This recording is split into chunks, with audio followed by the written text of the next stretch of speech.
గజ్వేల్ నియోజకవర్గంలోని వర్గల్ ఒక గ్రామ పంచాయతీ పరిధిలో ప్రస్తుతం ఉన్నాం.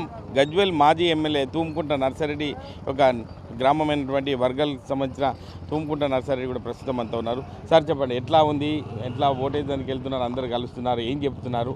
మీ సొంత గ్రామంలో మీరున్నారు, మీరు కూడా ఓటేసినట్టు తెలుస్తుంది, ఏం చెప్తారు సార్? ముఖ్యంగా మా సొంత గ్రామం అండి వర్గల్లో. ఎందుకంటే మేము 7 o'clockకే వచ్చి ఇక్కడ ఓటేయడం జరిగింది. తర్వాత ఏంటంటే ప్రజలందరూ కూడా ఇప్పుడు ఎడ్యుకేటెడ్ అయ్యారు. కాంగ్రెస్ చేస్తున్న 6 గ్యారంటీలతో పాటు కాంగ్రెస్ చెప్పని సన్న బియ్యం కూడా ఇచ్చారు. ఇవన్నీ ఇచ్చినందుకు చాలామంది కాంగ్రెస్ అభ్యర్థులను గెలిపించాలని ఆలోచనతో ఉన్నారు. ఆ విధంగానే ఓటింగ్ సరళి కూడా ఉంది. ఎందుకంటే మీరు చూస్తుర్రు, ఒక 11 సర్పంచెస్ యునానిమస్ అయితే అందులో 9 మెంబర్స్ కాంగ్రెస్ వాళ్ళే యునానిమస్ అయ్యారు.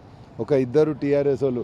ఎందుకంటే అక్కడ ముఖ్యంగా నరసన్నపేట, ఎర్రవల్లి ఆయన కేసీఆర్ గారు ఇల్లు కట్టించారు, అన్నీ చేసారు.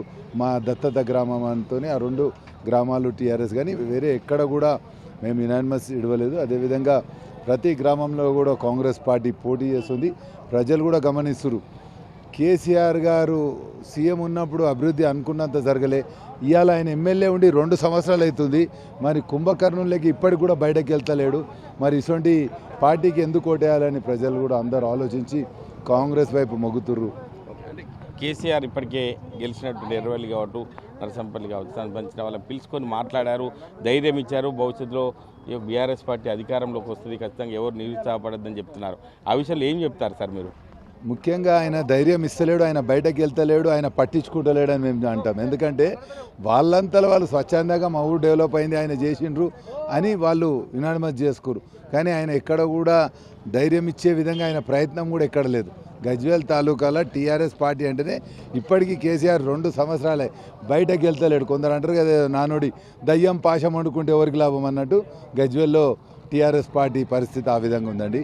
ఎందుకంటే మీరు గమనించండి, ఇప్పుడు 5 మండలాల ఇవాళ ఎలక్షన్స్ అవుతున్నాయి. 5 మండలాల మెజార్టీ ఎక్కువ కాంగ్రెస్ సపోర్ట్ చేసిన అభ్యర్థులే గెలుస్తారు. అంటే ఇప్పుడు మీరు కూడా తిరుగుతున్నారు, అంటే ప్రజలు ఏం చెప్తున్నారు సార్ మీతో? ఎందుకంటే అధికారంలో మీరున్నారు కాబట్టి ప్రజలు మీతో ఏం షేర్ చేసుకుంటున్నారు, ఏం చెప్తున్నారు? ముఖ్యంగా ప్రజలు అడిగేది 6 గ్యారెంటీలలో ఇంకేమైనా తక్కువ ఉంటే అవి అడుగుతారు.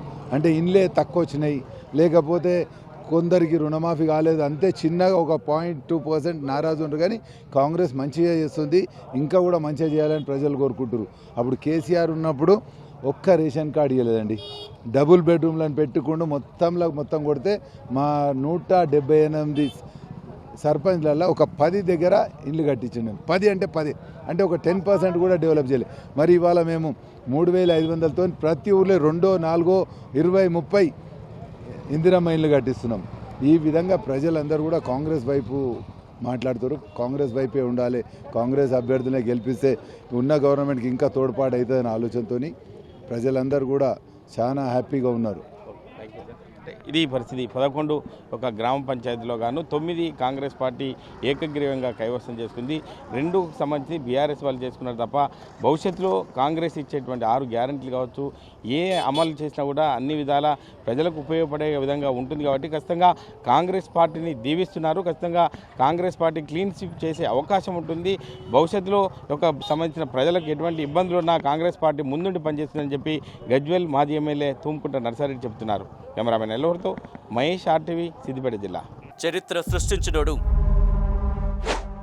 ఇప్పుడు ఆ చరిత్రని తిరగరాయబోతున్నాడు. అబద్ధాల గోడల్ని బద్దల కొట్టి నిజాలను రాగా మీ ముందుంచబోతున్నాడు. నిజమైన వార్తల కోసం వెంటనే డౌన్లోడ్ చేసుకోండి రా యాప్ని.